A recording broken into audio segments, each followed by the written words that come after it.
Can I call you Rose? 'Cause you're sweet like a flower in bloom. Can I call you Rose?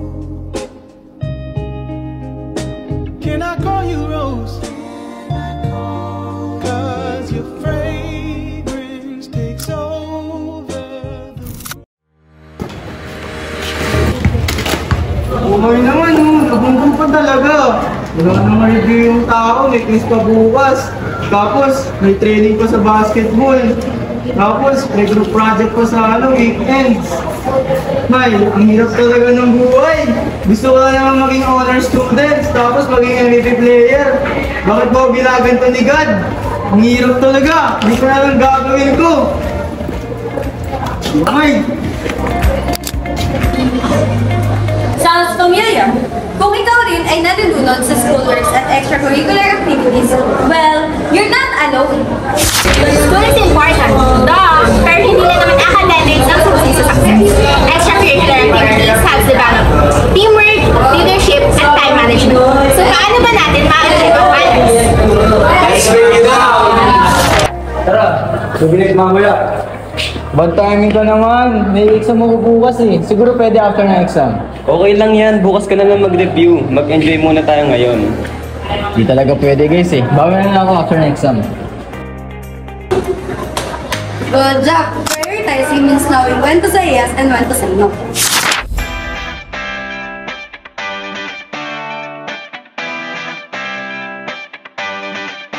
Use a planner or digital calendar. Put color-coded schedules for your study time and extracurriculars.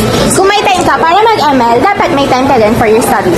So dapat mag-set ka ng schedule. Dapat may me time, study time, at practice time para hindi ma-burn out.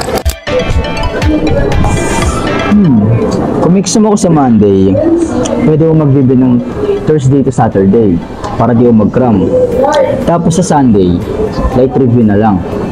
Oo nga, galing ko dun. Genius! Nag-aral naman ako kanina, siguro naman pwede na ako mag-movie marathon. Wait, try the 80 or 20 rule. Spend 80% of your time on important tasks and 20% on relaxation.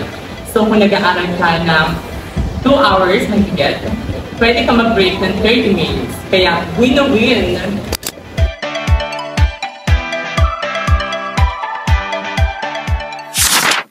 Class, alam niyo ba ang pagtulog ng 7 to 9 hours ay mas makakatulong sa inyo para makapag-focus kayo sa mga schoolworks at iba pang bagay.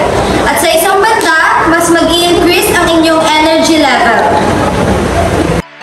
Oh, Jairo, naantok ka na naman. You should really sleep earlier ha.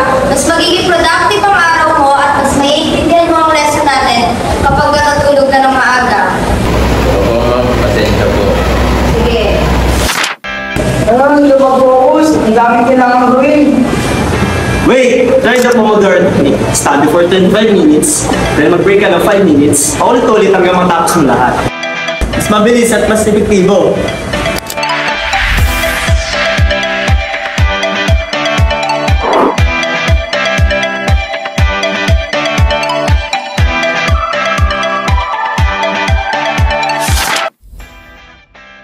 Gusto ko talaga maging MVP sa basketball. Pero gusto ko rin mag-excel sa school. Set your goals for both academic and extracurricular activities. So if you know what you're aiming for, it's easier to prioritize tasks effectively.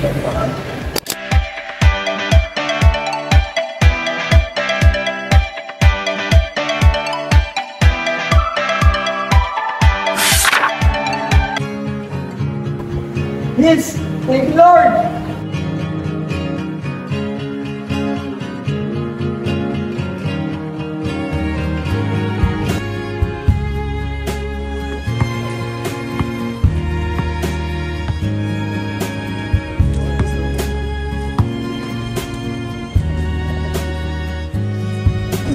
Kaya pala talaga, hindi ko na kailangan pumili pa between schools and fun.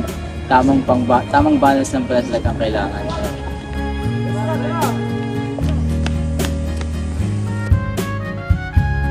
Remember, work hard, play hard, and get enough rest. You got this!